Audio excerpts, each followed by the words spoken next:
محترم ناظرین، جب سے افغانستان اور پاکستان کا یہ تھوڑا سا آپس میں سلسلہ جنگی صورتحال سامنے نظر آ رہی ہے، جب سے یہ سلسلہ شروع ہوا تو بہت سارے ایسے لوگ جو پہلے سے اپنے دلوں کے اندر گھسے ہوئے تھے، جو عرصہ دراز سے اپنے دلوں کے اندر اسلامی نظام سے بغض رکھتے تھے، علماء سے نفرت کرتے تھے، اور اسی طرح انہیں جہاد سے نفرت ہے، اور ملحد اور دین بیزار اور اس قسم کے جتنے بھی لوگ ہیں جنہیں دین اور دینی شعائر سے چڑ ہوتی ہے، وہ بہت عرصہ سے اس طاق میں تھے کہ کب جو ہے نا افغان طالبان سے یا اسلامی نظام کے لمبرداروں سے کب کوئی غلطی اور کمی کوتاہی ہو جائے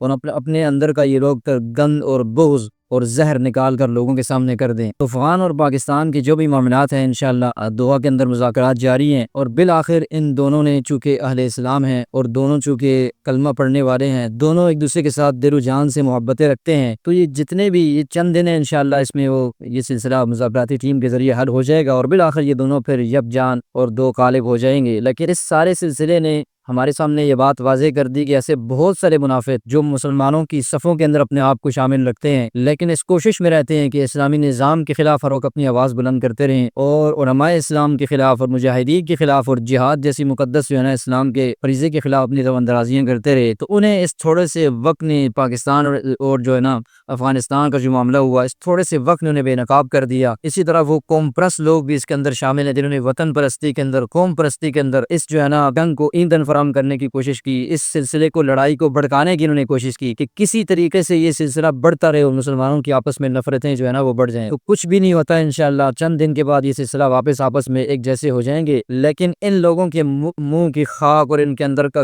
گند اور زہر یہ لوگوں کے سامنے آشکارا ہو گیا۔ یہ چند دنوں کے بعد اپنا سا منہ لے کر کے رہ جائیں گے، یہ پھر اسی طرح بیٹھ جائیں گے۔ پاکستان اور افغانستان جو آپس میں محبتیں رکھنے والے لوگ ہیں اور دین اور کرنے کے نام پر ٹھڑے ہوئے لوگ ہیں، دوبارہ ایک ہو جائیں گے، اور یہ تو ہماری دلوں کی ایسی محبت ہے کہ کوئی چاہ کر بھی اسے نہیں نکال سکتا۔ تو ہمیں چاہیے کہ آس پاس ایسے عناصر پر جو اس تھوڑی سی آپس کی لڑائی کی وجہ سے تھوڑے سے معاملات کی غلط پالیسیاں ہوں یا غلطیاں ہوں یا جو ہے نا غلط فہمیاں ہوں، کسی بھی وجہ سے آپس میں لگ چکے ہیں، ایسے عناصر پر ضرور نظر رکھیں جو آج اپنے بغض کا، قوم پرستی کا ہو یا علماء بیزاری کا ہو یا دین بیزاری کا ہو یا جہاد بیزاری کا ہو، کسی بھی چیز کا آج اظہار کر رہے ہیں، تو ان پر آپ نظر رکھیں کہ یہ وہی لوگ ہیں جو اصل میں اسلام کا بس مجبوری ہے ان کی، اسلام جو انہوں نے اوپر اوڑھ لیا بچپن سے ان کو مل گیا، ورنہ حقیقت میں یہ اسلام کے اور پاکستان کے دشمن ہیں، یہ اہل اسلام کے دشمن لوگ ہیں۔ اللہ تعالی ہمیں ایسا افغانستان عطا فرمائے کہ جہاں ایسا اسلامی نظام ہو، ایسی اسلامی عمارت قائم ہو جائے جو ساری دنیا کے لیے رول ماڈل ہو، اور ایسا افغانستان ہو جو اس خطے کے لیے پرامن ہو۔